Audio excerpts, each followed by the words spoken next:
Hello friends, नमस्कार। आप सभी को नमस्कार। आप सभी का वेलकम इस क्लास में। You all are welcome to this class.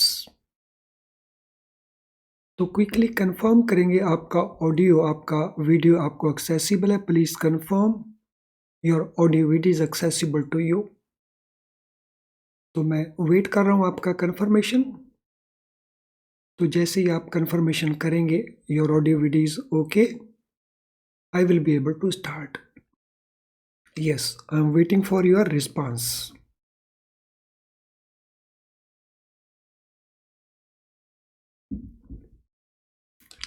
So all of you please confirm quickly. सभी confirm कर देंगे जितने स्टूडेंट क्लास में हैं।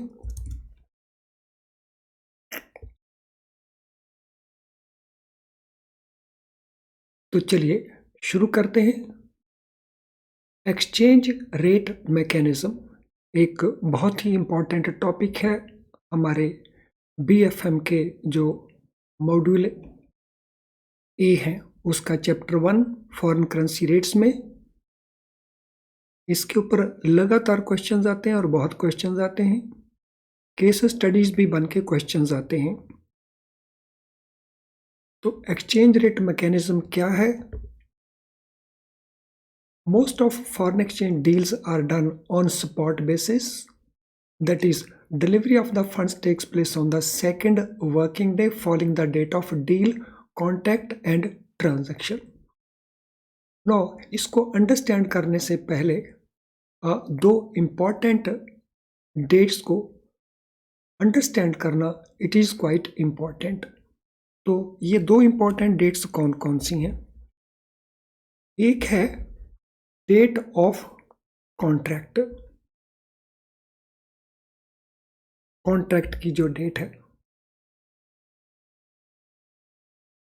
सो one is date of contract.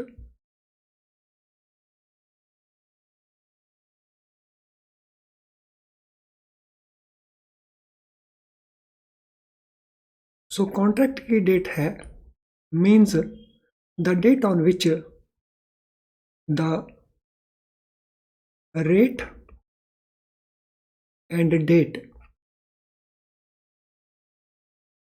Has been finalised. इस रेट के ऊपर फॉरेन एक्सचेंज को एक्सचेंज किया जाएगा, इस डेट को इसे एक्सचेंज किया जाएगा। सो दूसरा इसके अंदर है डेट ऑफ डिलीवरी।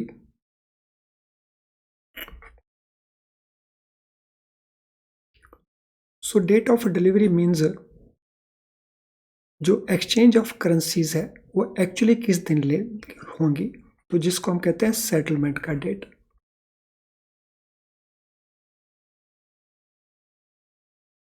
और डेट ऑफ कॉन्ट्रैक्ट को हम डेट ऑफ डील भी कहते हैं, डेट ऑफ कॉन्ट्रैक्ट भी कहते हैं, डेट ऑफ ट्रांजैक्शन भी कहते हैं। यानी ये वो डेट है जिस दिन सौदा हुआ कि फॉरेन करेंसी को बेचा जाएगा, खरीदा जाएगा। तो foreign exchange either will be sold और इट विल बी परचेज्ड। और date of delivery which day the foreign exchange and Indian currency जो एक्सचेंज करने का कॉन्टैक्ट हुआ उसको एक्चुअली कंप्लीट किया जाएगा बाय वे ऑफ डिलीवरी, उसी को हम कहते हैं सेटलमेंट। तो इन दो डेट्स को हमने अपने माइंड में रखना है बिकॉज इसको हम बार बार रेफर करने वाले हैं। तो अब हम इस को दोबारा से पढ़ेंगे। Most of the foreign exchange deals are done on spot basis. So spot का मीनिंग है delivery taking place on second working day. अब इसमें भी इंपॉर्टेंट पार्ट क्या है, यहां पे हम वर्ड यूज कर रहे हैं working day. So one is calendar day, another is working day. So FEDAI rules कहते हैं मंडे से लेकर के फ्राइडे तक वी हैव वर्किंग डे। तो दैट मीन सैटरडे संडे उसको वर्किंग डेज में नहीं लेना है। और जब भी हम काउंटिंग करेंगे तो इन 2 डेट्स को हम एक्सक्लूड करके काउंटिंग करेंगे।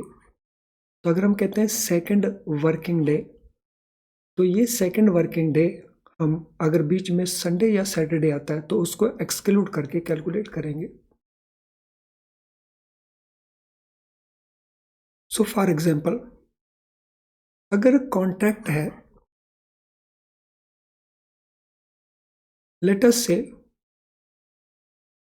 25 जुलाई का, एंड लेट अस से इट इज वेडनेसडे,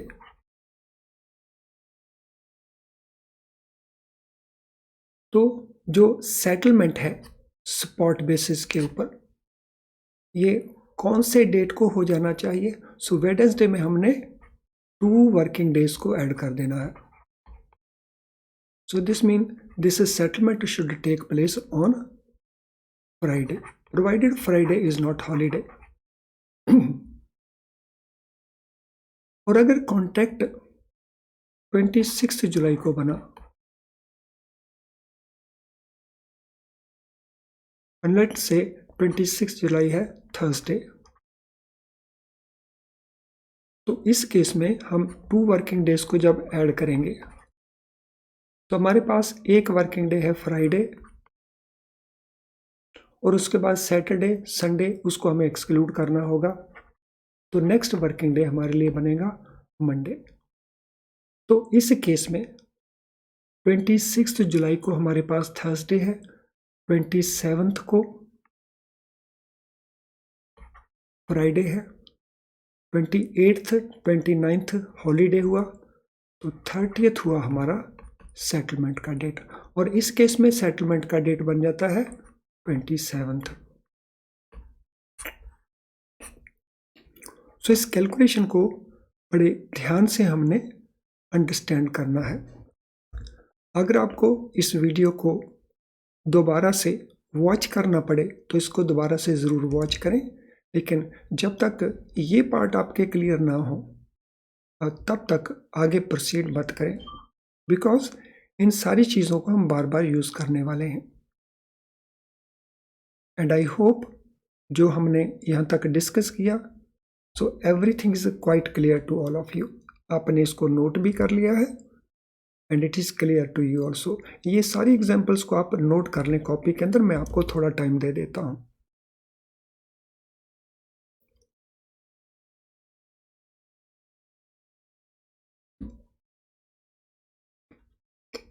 और अगर ये रह जाए ले नोट करने से तो आप सब्सिक्वेंटली इस वीडियो को वॉच करके इसको नोट कर सकते हैं। This rate is known as a support rate. तो जब हम सेटलमेंट सेकंड वर्किंग डे को कंप्लीट करते हैं तो इसके लिए हम जो रेट यूज करते हैं उसको हम कहते हैं सपोर्ट रेट।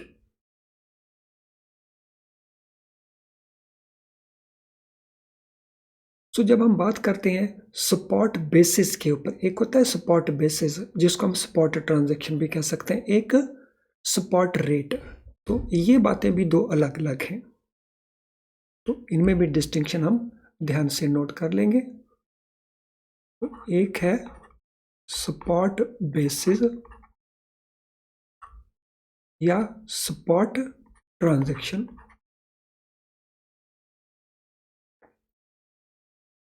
एक है support rate. So support basis means when transactions are completed on T plus 2 working day basis. So T means the date of trading, date of deal, and 2 working days means this 2 working days। यानी spot transaction का जो period है that is T plus 2 working days, और इसके अंदर 3 अलग अलग variants बन जाते हैं। इसके 3 पार्ट्स हैं। एक है T0, एक है T1 और एक है T2. So T0 means it is the same day.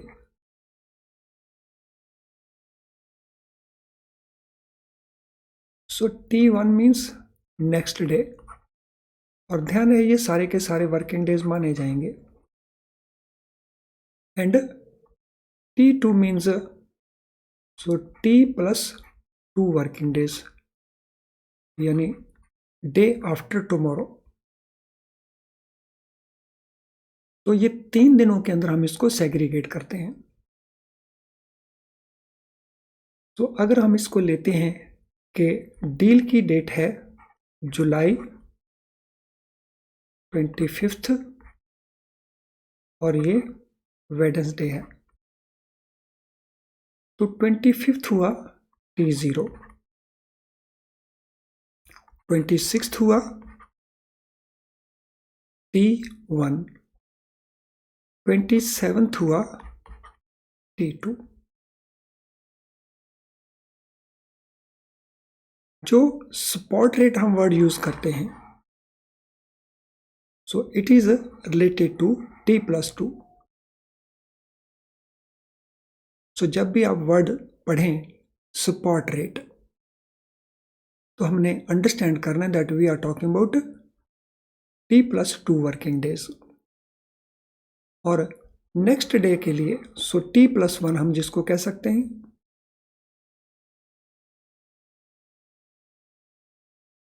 इसको हम कहते हैं टॉम. इसके लिए हम यूज करते हैं टॉम रेट को. और सेम डे ट्रांजैक्शन के लिए हम जो रेट को नाम देते हैं that is called cash rate.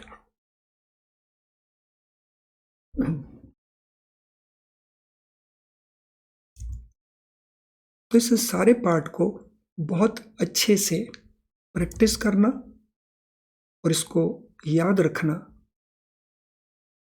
हमारी जितनी भी एक्सचेंज रेट मैकेनिज्म के साथ रिलेटेड कॉन्सेप्ट्स हैं या न्यूमेरिकल्स हैं, तो फिर हम उनको आसानी से हैंडल कर सकेंगे. तो इसको ज़रूर आपने दोबारा से वीडियो को वॉच करना है और किसी भी चीज़ के बारे में आपको कंफ्यूजन नहीं रखना है. तो यहाँ पे क्या लिखा है, so this rate is known as a spot rate. कौन सा, जो सेकंड वर्किंग डे तक T+2 वर्किंग डे तक कंप्लीट हो जाए. So this rate is known as a spot which are base rates for other foreign exchange rates for that currency. हम जितने भी रेट्स को आगे कैलकुलेट करेंगे उनके लिए बेस रहेगा स्पॉट रेट, यानी T+2 वर्किंग डे का रेट. I hope everything is very very clear so far. अगर ऐसा है तो फटाफट NQ नो क्वेश्चन टाइप कर दीजिए अपनी चैट बॉक्स के अंदर. Do it quickly. मैं वेट कर रहा हूं आपके कंफर्मेशन का.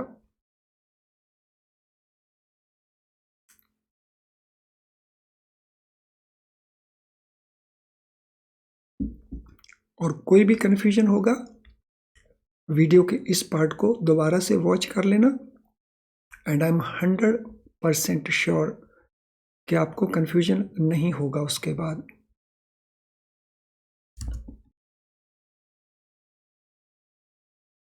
चलिए अब इसमें हम आगे निकलते हैं. वैल्यू डेट और सेटलमेंट डेट, ये क्या होती है? इस कॉन्सेप्ट को ऑलरेडी हम डिस्कस कर चुके हैं, बट स्टिल मैं इसको रिलेट कर रहा हूं. So it is a date of delivery of funds on which exchange of currencies actually takes place. तो ये डिलीवरी की डेट है. तो अगर कॉन्टैक्ट हुआ है जुलाई 25 को और ये वेडनेसडे है और ये ट्रांजैक्शन हुई है स्पॉट रेट की,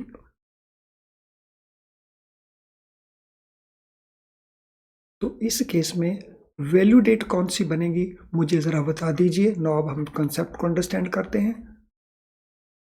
सो वैल्यू डेट या सेटलमेंट डेट इसमें कौन सी बनेगी?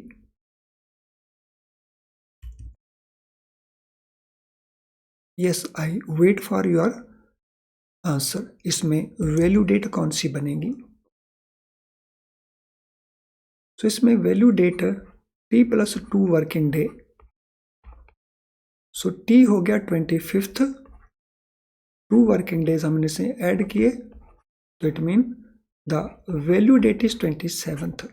तो ये कॉन्सेप्ट है वैल्यू डेट का, जो बेसिकली सेटलमेंट डेट है। सो वैल्यू डेट का वर्ड भी आपको बार बार देखने को मिलेगा।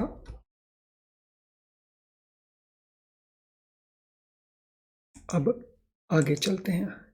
इन case of payments on telegraphic transfer basis, TT हम जिसको कहते हैं, अगर ट्रांजैक्शन टीटी बेसिस के ऊपर है, टेलीग्राफिक ट्रांसफर बेसिस के ऊपर, तो value date normally same date रहती है दोनों सेंटर्स के ऊपर। So value date is normally same in both centres, because payment काफी क्विकली इसमें सेटल होती है।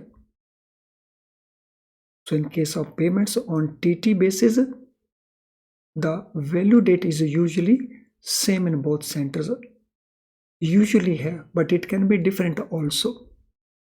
तो इसका मीनिंग क्या हुआ? इसका मीनिंग है payment of respective currency in both centres takes place on the same day, so that there is no gain, there is no loss of interest accruing to either party. तो अगर delivery same day हो जाएगी तो फिर उसमें interest element नहीं आता। Interest element कब आता है? जब डिलीवरी सेम डे नहीं होती। और फिर इंटरेस्ट एलिमेंट अगर बीच में आता है तो उस केस में हमें जो एक्सचेंज रेट बनेगा उसको एडजस्ट करना होगा इंटरेस्ट को प्रोविजन करते हुए।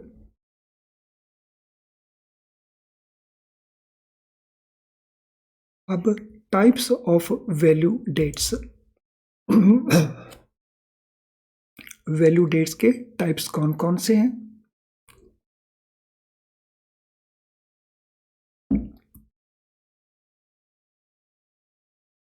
सो पहले हम वैल्यू डेट के जो 3 वेरिएंट्स अभी हमने डिस्कस किए थे उनको ले लेते हैं। So first is cash deal. So cash deal is also known as ready deal. So हम कैश डील कहें, रेडी डील कहें, सेम डे डील कहें, T0 डील कहें, तो ये रिप्रेजेंट करता है वैल्यू डेट को। तो रेडी रेट में, कैश रेट में या सेम डे डील के अंदर delivery will take place on the same working day. Delivery उसी वर्किंग डे को होगी। फॉर एग्जाम्पल, अगर डील का डेट है March 06 और डेट ऑफ डिलीवरी भी है March 06,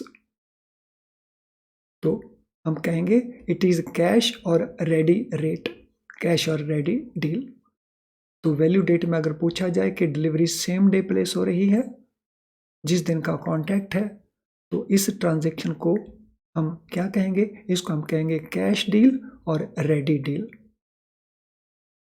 और इसके ऊपर लगने वाले रेट को हम कहेंगे रेडी रेट और कैश रेट। ये दोनों बातों में डिस्टिंक्शन रखना है। एक सेटलमेंट का डेट क्या है, वो वैल्यू डेट के पॉइंट ऑफ व्यू से, और उस डेट के रेट को क्या कहेंगे वो भी उसी नाम से है। सो रेडी और कैश रेट।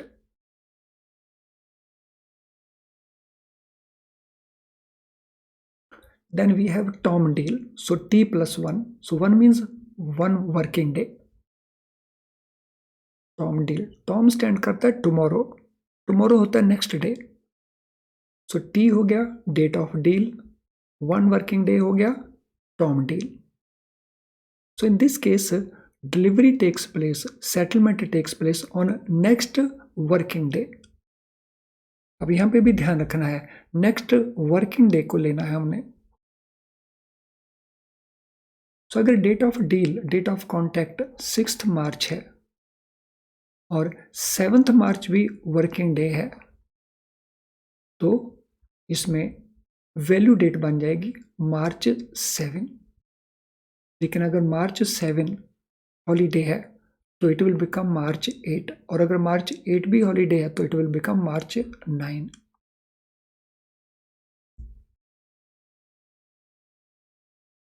तो ये हुआ टॉम डील। सो टॉम डील के ऊपर हम यूज करेंगे रेट, टॉम रेट को।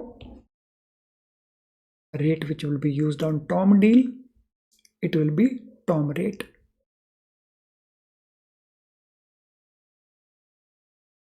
If a settlement date of a Tom deal is not a working day, settlement date would be next working day for the markets where currency is to be settled. तो जहां इसको settle होना है वहां अगर holiday है तो ये डेट शिफ्ट कर जाएगी। और ये तो ऑलरेडी हम बात कर चुके हैं कि intervening Saturdays and Sundays will be excluded. तो अगर बीच में संडे सैटरडे आते हैं तो उनको एक्सक्लूड कर दिया जाएगा। तो ये रूल भी ऑलरेडी हम बात कर चुके हैं। No spot deal. So spot deal involves delivery of funds taking place on second working day. Second working day यानी T+2 वर्किंग डे। सो इसमें अगर डेट ऑफ डील मार्च 6 है तो डेट ऑफ डिलीवरी मार्च 8 होगा, provided in between there is no holiday. तो 6th भी working day मानेंगे हम, 7th भी वर्किंग डे मानेंगे और 8th को भी वर्किंग डे मानेंगे। तो इन दैट केस जो स्पॉट डील का पीरियड है वो 8th मार्च तक का है और इस रेट को हम कहेंगे स्पॉट रेट।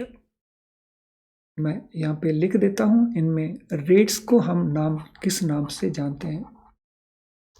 तो इसके लिए रेट होगा रेडी रेट या कैश रेट। इसके लिए रेट का नाम होगा टॉम रेट। इसके लिए रेट का नाम होगा स्पॉट रेट। सो अगर हमें कोई कहता है कि ये टॉम डील है तो इमीडिएटली हम अंडरस्टैंड करेंगे दैट इट इज T+1। अगर हमें बताया जाता है कि ये स्पॉट डील है तो immediately we will take it is T+2 working days. और अगर कहा जाता है ये रेडी रीडील है तो हम कहेंगे तो T0 या T day. So I'm sure all these concepts relating to this part are very clear to all of you. और अगर ऐसा है तो स्माइलिंग आइकन को पोस्ट करके मुझे कंफर्म कर दीजिए that everything is clear.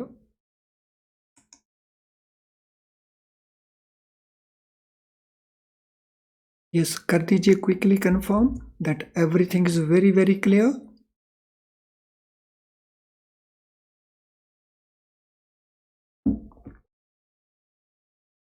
Okay, अब आगे चलते हैं।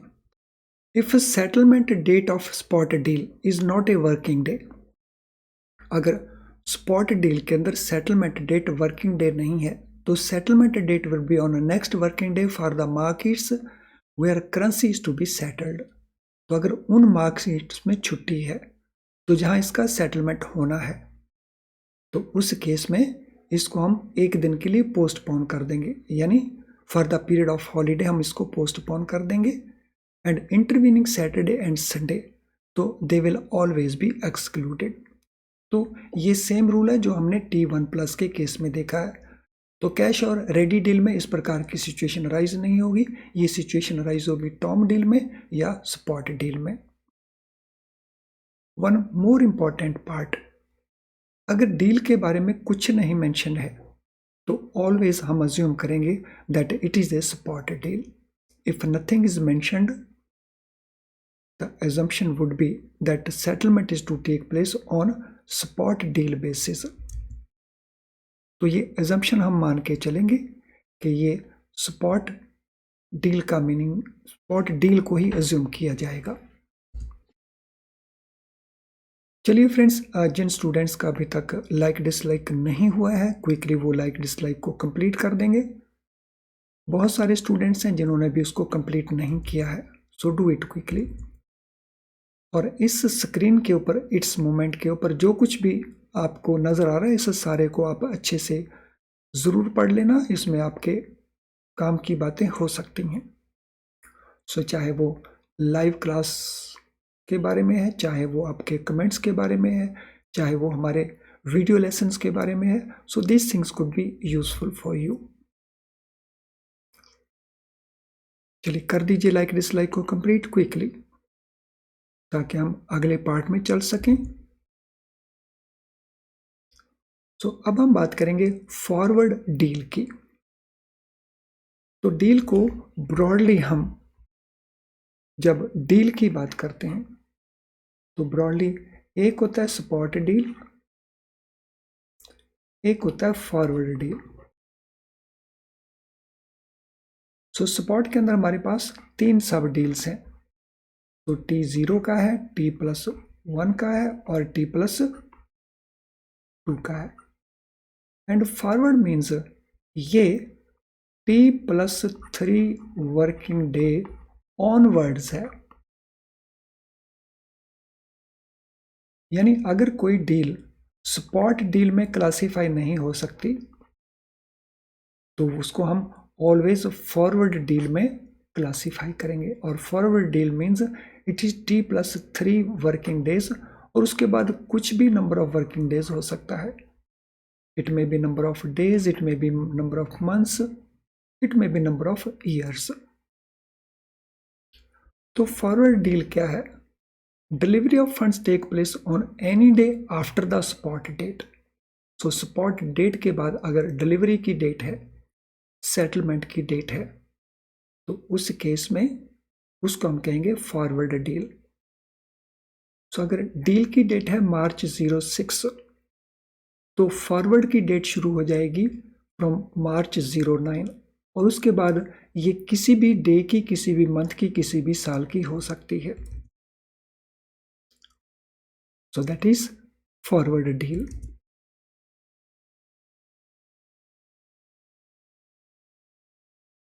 फॉरवर्ड डील के अंदर जब हम रेट की बात करेंगे सो फॉरवर्ड डील में हम रेट यूज करेंगे फॉरवर्ड रेट.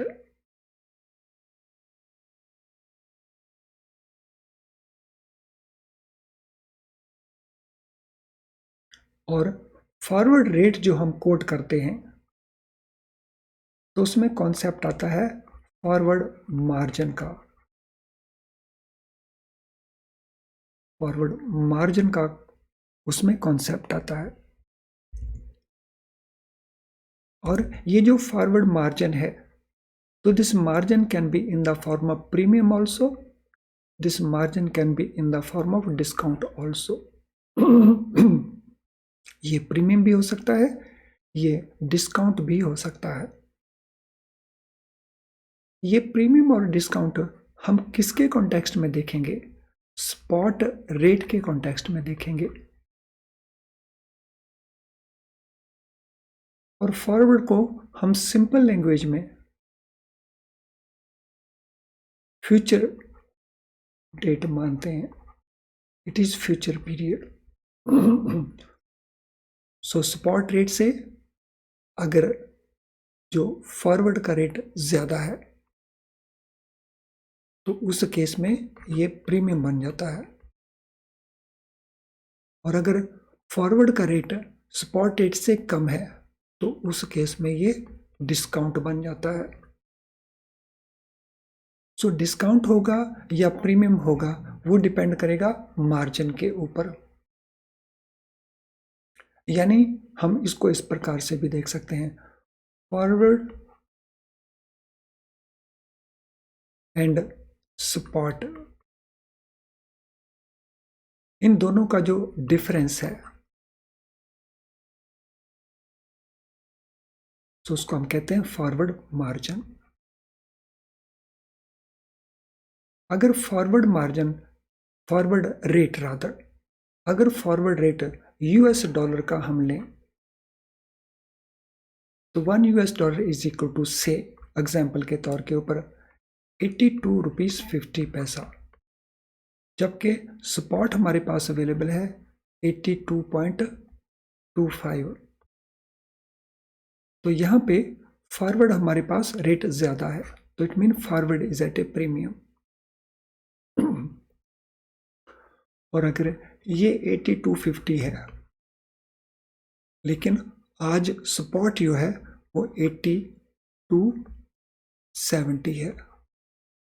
तो यहाँ पे स्पॉट हमारे पास ज़्यादा है, तो this mean the foreign currency means US dollar, so it is at a discount. तो जो हमने प्रीमियम या डिस्काउंट देखना है वो फॉरेन करेंसी को रिलेट करके देखना है। तो इस केस में अगर हम इस रेट को लेते हैं तो then forward rate is at a premium, और इस केस में अगर हम लेते हैं तो forward rate is at a discount. Well friends, हम इस डिस्कशन को कंटिन्यू करेंगे इन नेक्स्ट लेसन्स ऑल्सो।